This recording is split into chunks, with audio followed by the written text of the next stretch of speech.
Haupa soritarrak, nik Asiako ipuin bat kontatuko dizuet. Pertsonaia nagusiak denbora luzea pasatu behar du itxita, derrigorrez, gu bezala, ia gustatzen zaizuen. Herrialde bateko erregeak uste zuen oso gizon jakintzua zela, bere iritzi guztiak zuzenak zirela eta ez zegoela bere erabakiak eztabaidatzerik. Egun baten bere hiru alabei deitu eta zera esan zien. Neuk eman nizuen bizia, nire ondasun guztiak zuenak izango dira, eta uste dut bidezkoa dela neuk erabakitzea zuen etorkizuna, neure menpean egotea zuen patua, gure herriko usadioari jarraituz. Alabetako bik men egin zioten aitaren arrazoi bideari, eztabaidari gabe, baina hirugarreneak asaldaturik zera esan zuen. Badakit esanekoa izan behar nukela aitaren borondatearekin eta erresumako ohiturekin, hala ere, ez nago prest zure apeteen arabera moldatzeko nire bizia. Ez zaudela prest, erantzun zion erregeak, ikusiko dugu. Ustekabeko jarreraren ondorioz sumindurik, alaba gelaska batean giltzapetzeko agindu eman zuen erregeak, eta hantxe eduki zuen itxita egun aste eta hilabetetan. Aldi horretan, neskaren aizpamana errezek aitaren aberastasunaz gozatu ahal izan zuten. Erregeak zera pentsatu zuen maiz. Nire hirugarren alaba ez dago preso bere borondatez, neure nahiagatik baizik. Horrek frogatzen du neu naizela haren patuaren jabe eta ez bera.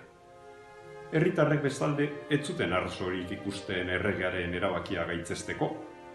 Ziur printzesak zerbait oso txarra egin duela, esaten zuten.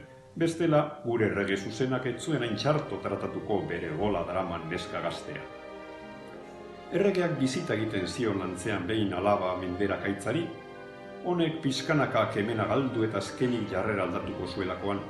Printzesak ostera, ez zuen amorerik ematen, naiz eta gorputza gero eta ahulago eta azala gero eta zurbilago izan.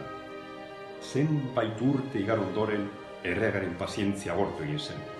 Ikusten dudanez, eusten diozu zeure erronkari, esan zion neskari.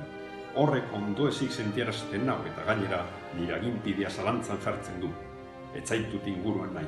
Hil egin zintzaket, baina errupitzu naiz eta zer erabaki dut, zu erbesteratzea. Nire erresumatik kanpoko lurralde batera bidaliko zaitut eta handa mutuko zara zeure zetakeriaz.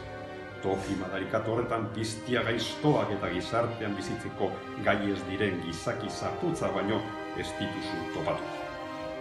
Bere alabete ziren erregearen aginduak eta printzesak bere burua bakarrik aurkitu zuen erresumaren azken mugaz bestalde. Leku bazatiak, ez zeukan batean txikiriko eta jauregiko erosotasunekin, baina luze bariko hartu zen biziraupena behintzat bideragarria zela. Kobazulo bat hartu zuen babesleku, urgarbiko errekak aurkitu zituen, arboletako fruituez elikatzen zen, eta basoko piztiei aurre egiten ikasi zuen. Aldi bat pasatuta, nahiko ondo antolatuta zeukan bizimodua eta arriskua gora bera, libre sentitzen zen, bere buruan jabe. Egun baten, eskualde hartan galduri zebilen bidaiari gazte bat, printzesaren kobazulare iritsi zen, eta harriturik geratu zen han barruan neska bakartitak hementzu bat topatzean. Printzesak sentieratzegin asumatu zuen mutila aurrez aurre ikustean, eta gustu ondiz eman zion bere bizitzako azken urtenek ez zuen berri.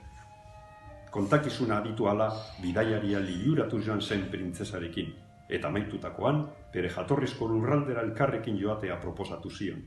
Neskak onartu egin zuen gonbita, eta luzebari jakin zuen alabeharrak ekarritako gazteura, ez zela pertsona arrunta, ondasun ugari zeukan printzea baino.